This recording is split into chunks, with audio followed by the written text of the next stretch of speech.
ازيكم يا حبايبنا؟ عاملين ايه؟ يا رب تكونوا بخير وبأحسن حال. فيديو النهارده حبايبي، الروتين الشهري في تجهيز الاكل بتاع الفراخ اللي يكفينا، يعني مثلا 15 يوم. لو عندك كميه اكبر تعمليها تكفيك الشهر كله. دي الخلطه اللي انا ماشيه عليها الطيور كلها اللي عندي. ولو عندك اي نوع طيور تاني عادي برضه غير اللي عندي اللي انا وريت لكم قبل كده، تقدروا توكلوها نفس الخلطه دي هتجيب معاك اوزان حلوه. هتساعدهم البيض تبقى بتاعته القشريه كويسه، اي انتاج البيض مش هيقل عندك. الوزن بتاعهم اي فرخه عندك هتعدي 3 كيلو، وخصوصا لو نوع كويس. يعني مش البلد العادي، لا البلد العادي مش هم يوصل لثلاثات، بس احنا عندنا اللي جايباهم هنا النوع الرزي، الفراخ الرزي. حلوه في الاوزان وحلوه في البيض وحلوه في كل حاجه بصراحه. ودي الخلطه اللي ماشيها عليها. انا جبت الكتكوت من عمر يوم لحد ما كمل شهر كنت مديه علف بس. لكن بعد ما كمل الشهر مشيت على نفس الخلطه دياتي. بس قبل ما ابدا في تجهيز الفيديو معاكم، اتمنى اللي مش مشترك في القناه واول مره يشوف فيديو ليا يشترك، واللي مشتركين يحط لايك عشان يرفع الفيديو. وبرضه حابه اشكر المشتركين عندي جداد، وجودكم شرف لينا ونورتوا القناه. ودلوقتي ابدا تجهيز الفيديو معاكم. انا الخطوه دي بعملها تسهل عليا، بدل ما سيبوا تعالى. بدل مثلا ما كل ما اجي شويه اجهز الاكل ليهم، وكل يوم بطاقه بطاقتها اخلط عليه دي، لا انا بعملها كده مره واحده وتكفيني على قد ما عندي امكانيات ان انا اجيب نفس الكميه ديت تكفيني فتره طويله يكون احسن. بس انا بصراحه على حسب ما يتحوش عندي العشات واقدر ادشهم. اول حاجه معانا حبايبي الذره بتاعتنا. انا جبت في الموسم اشتريت يعني بالاردبه على بعضيها، على حسب امكانياتك. عايز تقدر تجيب 1 2 3 احسن ما تجيبي بالكيله. ماما الحق عشان ما يبقى غالي بعد الموسم اما يغلى تاني. دلوقتي الذره دي معانا مش هندشها طول ما الفراخ كبيره معاكي، مش هندشها. لو الفراخ صغيره لا يا ماما دي بقى.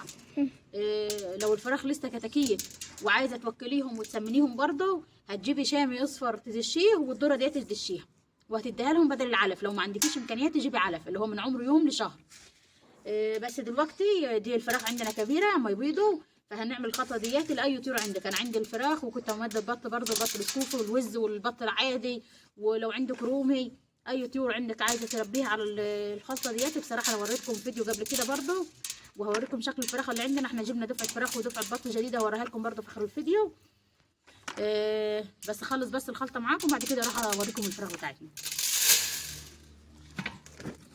الكميه يا جماعه على حسب مقدرتكم. يعني انا عندي مثلا شويه ذره هتخلطيهم على حسب ما انت ما عندك يكفي. يعني عادي، مش لو دي قليله، لو الذره قليله او العيش قليل او الرده قليله، يعني اي حاجه معاكي هتمشي. بس يا ماما، بس يا حبيبي، بس حطي ربع ده. دي يا حبايبي الرده لما تطلع من العيش، يعني ده باقي العيش بعد ما نخبز لما يطلع منها. انا ما احوشهم زي كده، وبعد ما احوش العشات وادشهم اعملهم. ايوه كله بس يا ماما انت بس. يلا دي يا حبايبي الرده اللي فايضه يا ماما. بس روح اخوك يا رب، روح شوف الهشه، روح شوف الهشه. بس يا ماما اطلع يا رب. دي يا حبايبي الرده زي ما قلت لكم اللي طالعه من العيش، يعني بعد ما نخبز لما تطلع منها هنقلبها كده كويس مع الذره قبل ما نحط العيش. سيبه بس. تعالي يا ماما حطي هنا بقى. لا بس ما تحطش ايدك، ما تحطش ايدك عشان ما توسخش نفسك.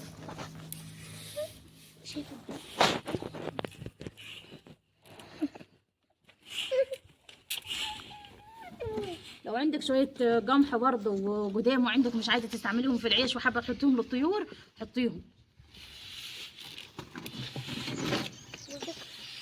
روح بص على الهشه يلا، قول لها كلوا ماما. قول للهشه كلوا ماما. بصراحه يا جماعه لما بعملها كده يبقى الاكل جاهز، وما اسيبه لهم هنا جنبهم برضه. لو عندك طيور، لو عندك طيور فوق برضه بعملها زي كده، خلطها هنا وبعد كده اطلع لهم شويه فوق يبقوا جاهزين. بدل ما كل شويه اخلط في الطاقه بطاقتها. بس يا ماما اوعى حبيبي. اللي يفوت مننا من الاكل يعني نسيبه ينشف في الشمس يوم ولا 2، وبعد كده نروح دشينه. العيش ده لما ندشه بس دقيقه عاد اجيبهم لكم هنا ونخلطهم. شغال يا حبايبي كده بعد ما قلت لكم ان العيش ده لما ندشه اما يطلع بالشكل ده يعني قد حبايه القمح كده، شايفين؟ مش اكتر من كده. هنقلبه كله ببعضيه وبعد كده يبقى جاهز معاكي طقه بطقتها. بس لما تيجي تحطه للفراخ عشان في رده، لو ما عندكيش رده عادي، لو ما عندكيش ذره عادي تقدر تحطي العيش يعني العيش نفسه ده المدشوش هيخلي الفراخ تزيد معاك، يعني هو اكتر سبب، مش الذره بس. انا كان عندي فراخ كنت موكلها ذره بس وكانت خاسه، بس بعد ما ضفت لها العيش ابتدت تجيب اوزان حلوه وفتحت في البيض والكلام ده كله حلو. يعني احلى حاجه العيش. لو عندك عاد فراخ اما تقطع في بعضيها ولا الريش بتاعها ما يقع، ده سبب نقص كالسيوم ونقص املاح في الجسم. لما يقطع بعضيهم نقص املاح في الجسم. تقدر تضيف على الخلطه دياتي كيسان ملح العادي اللي هو الناعم داتي، مش الخشن، عشان يقدر ياكلوه. كيسان ملح العاديين الصغيرين دول لو عندك كميه كبيره، لكن لو عندك كميه قليله وعندك الفراخ زي ما قلت لك اما تقطع في بعضيها او عندها الريش بتاعها واقع، ده تعرف نقص كالسيوم ونقص املاح في الجسم. ضيفي كيسين ملح على لو كد ولا كده ضيفي كيسين، مش هيأثر يعني، مش هيبقى مالح قوي، بس هيعوض النقص الاملاح اللي عنده عشان ما ياكلوش في بعض. ماشي.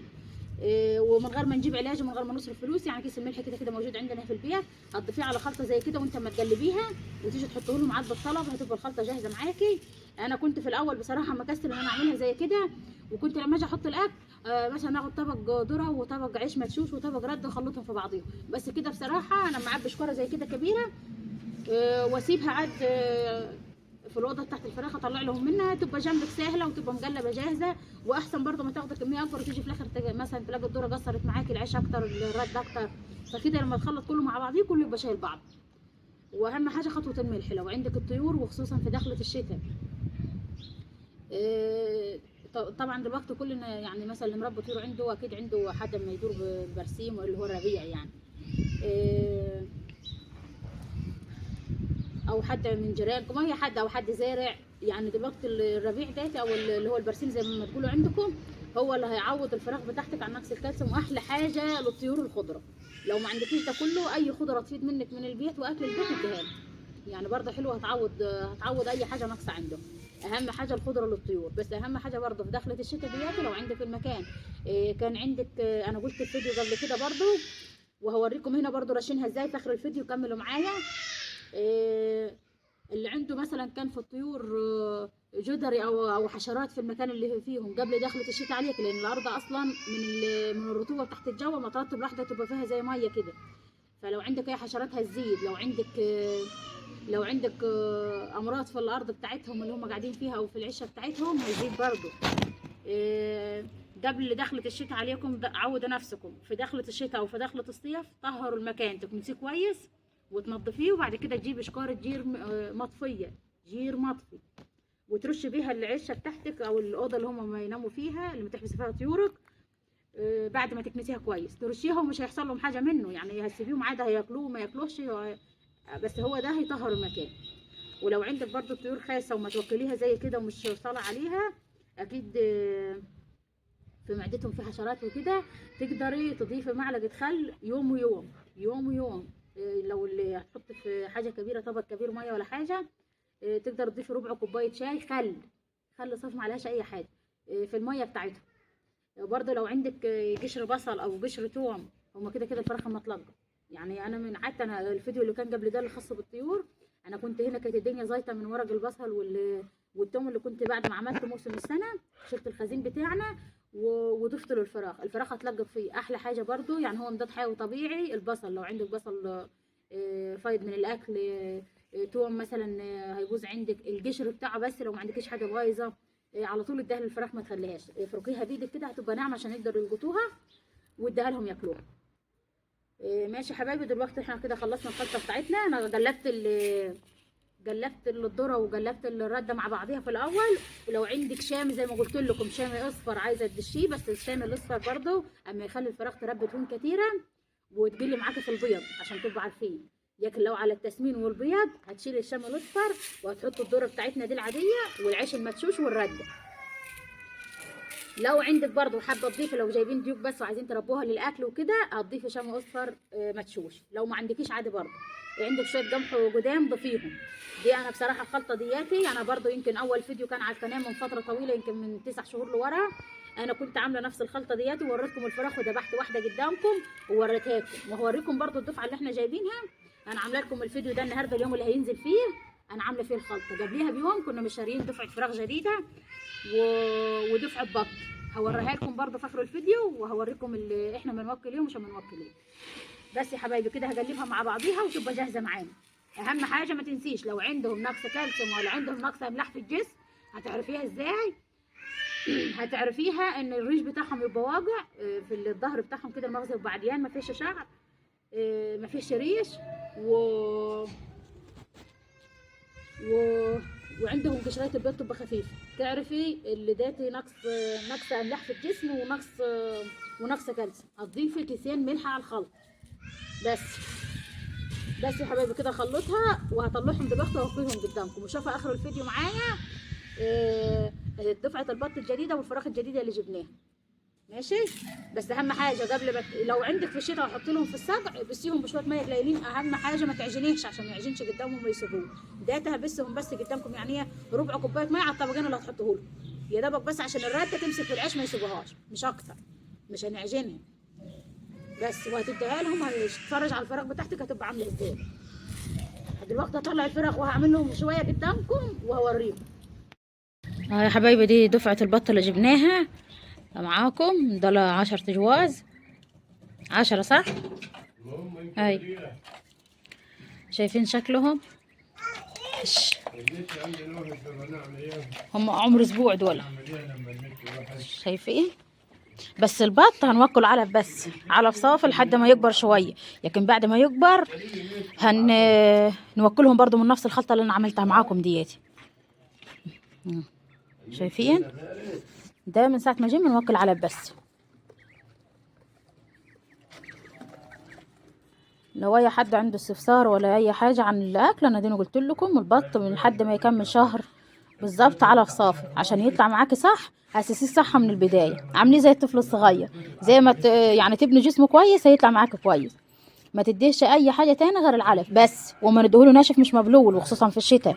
الاكل المبلول في الشتاء ممكن يقلب معاهم بسهل ابيض وكده ويتعبوا منك، وتبتدي واحده ورا واحده تموت، ويبقى كده خلاص ما يجي على ثمنهم اللي مدفوع فيه.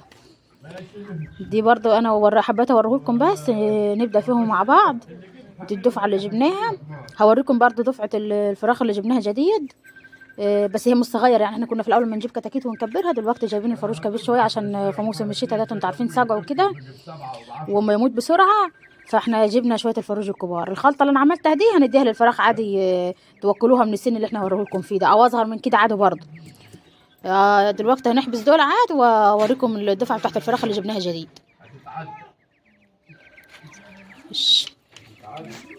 زعطيهم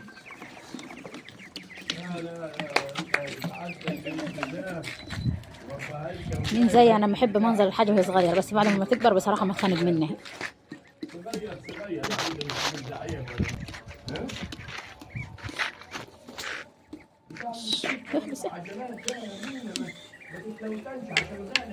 احنا كنا لسه حابسينهم بس طلعتهم بس في النور عشان اوريهم لكم، بس هو اهم حاجه الدفى ليهم، لان بصراحه النهارده الجو ساقع خالص، يعني شتاء هنقفل عليهم الباب وخلاص. يا حبايبي دي الفراخ دول دفعتي يعني الكبار دول. دي الفراخ الرز اللي قلت لكم عليها، شايفين الفرخه قد ايه؟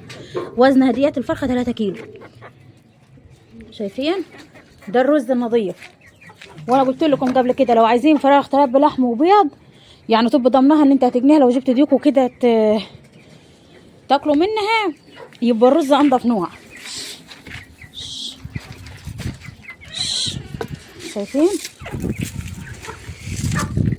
ونفس الخلطه برضه، هم شويه ذره وشويه عيش مدشوشين وشويه الرده. المهم لهم في الارض دول ان احنا لو عايزين نلومهم في فيديو زي كده مش محطوط عليهم رده، لكن اللي بنحط عليهم رده نحط لهم في الاكل العادي اللي هو اكلهم الطبيعي اللي على طول. طيب دول يا حبايبي الدفعه الجديده اللي جايبينها، جايبينهم امبارح بس اهم. دول كده ابتدوا يلقوا تعادل لوحدهم، نديهم نفس الخلطه اللي انا عملتها قدامكم. من العمر ده نقدر نوكلها لهم، لكن لو اصغر من كده هنديهم علف ومعاه مثلا شم ما تشوش، غير كده لا.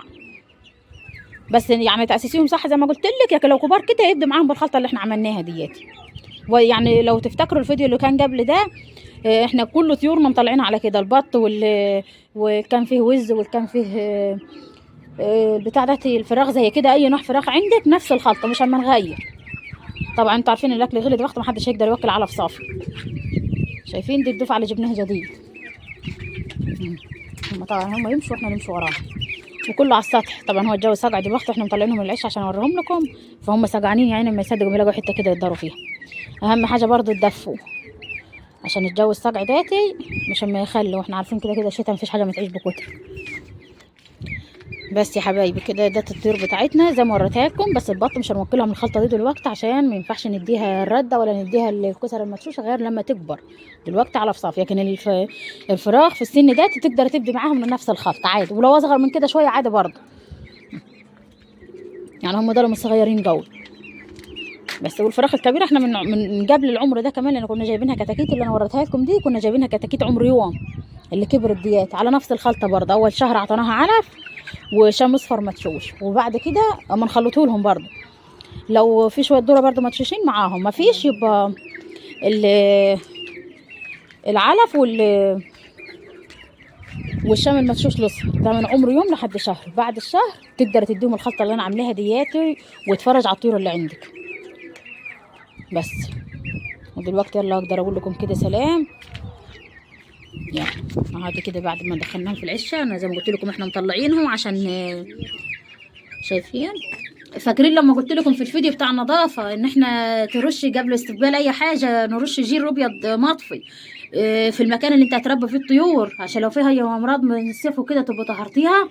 اها برضو هنا ديات العشه الصغيره دي شايفين دي مرشوشه جير حتى على الحيطان شايفين اها كده. برضو لو في جدرة في المكان، لو فيها اي حاجه كده كده حشرات برضو مش هيبقى في حاجه اها. يلا دلوقتي يا حبايبي اقدر اقول لكم سلام. سلام. اتمنى بس اللي مشترك في القناه، اللي مش مشترك في القناه يشترك واللي مشتركين يحطوا لايك عشان ترفع الفيديو. ولو عندكم اي تعليقات او اي استفسارات عايزين تسالوا عليها انا مستنيه تعليقاتكم. يلا سلام يا حبايبي. كده ده الخلطه اللي عملناها هبسها بس بشويه ميه قليلين خالص خالص شايفين، يعني هتحط كده وتقلب، احنا مش عايزينها تعجن. شايفين نص كوبايه ميه بس عليهم يا دوبك يلموا عشان الرده تلزق في الاكل، ما ياكلوش الاكل بتاعها ويسيبوا الرده.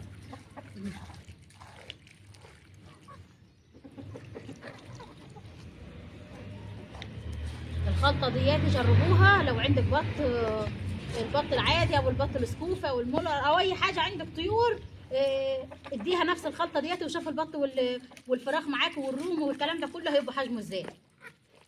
احنا يا دوبك الطيوره بنجيبها يعني صغيره خالص زي ما هوريكم كده الفيديو اللي احنا كمان كنا بنجيبها اصغر من كده عمر يوم. الكتاكيت كنا بنجيبها عمر يوم، والفراخ اللي عندي دي كلها كانت عمر يوم، انا جايباها عمر يوم يعني، ويا دوبك شهر واحد وبعد كده بديهم من نفس الخلطه دي، يعني من سنه واثنين وثلاثه لورا واحنا ماشيين على الطيور كلها. البط لما نجيبه نذبحه اطفي يا ربع. بس يا ماما بس يا ماما توخ اقول لهم حطوا لايك، حطوا لايك. عايزه احط ماما للهش. تعالى شوف الهش هتاكل ازاي. خد شايفين يا حبايبي اهو بس يا دوبك تاني. تعالي نهش ها اوعى عشان خلي الفراخ تاكل. اوعى يا توخه خايفين منك. اقعدوا هنا.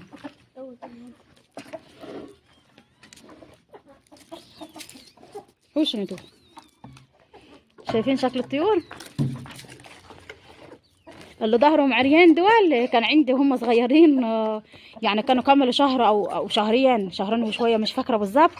وكان عندي بط كبير بط سكوفي، فكان ما ياكلهم من ظهرهم، فالريش بتاعهم من ساعه ما خدوه وما طلعش تاني. يعني ده ما عندهمش نقص حاجه في جسمهم، بس ده البط كلهم هم صغيرين وما طلعش تاني من ساعتها. اللي حصلهم بعد كده عاد ابتديت اعزلهم فلحقت الباقيين.